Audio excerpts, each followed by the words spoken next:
கர்த்தருடைய நாமம் மகிமைப்படுவதாக. அடுத்து இன்றைய எபிரேய மொழி கற்றல் வார்த்தையில் அடுத்த நாம் என்ன எபிரேய எழுத்து கற்றுக்கொள்ள போகிறோன்னா ரேஷ் என்ற எபிரேய எழுத்தை கற்றுக்கொள்ள போகிறோம்.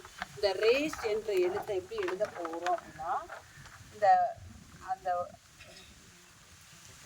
ரேஸ்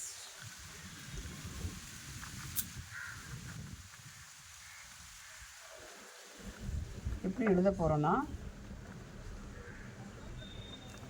ரேஷ் இதான் ரேஷு. இதோட எழுத்து வந்து 20வது எழுத்து, அதோட நம்பரும் 20வது எழுத்து. இந்த 20வது எழுத்து ரேஷ் எதை குறிக்கிறதுனா தலையை குறிக்கிறது. ரேஸ் வந்து தலை. நம்மளுக்கு தலை யாரு? தலை யெகோஷுவா. இயேசு தான் தலை.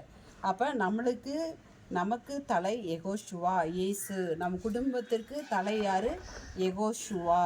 இந்த ரேஸ் வந்து இயேசு கிறிஸ்து நமக்கு தலையாக இருக்கிறார் அப்படின்றத நம்ம குறிக்கிறது. ஆமென்.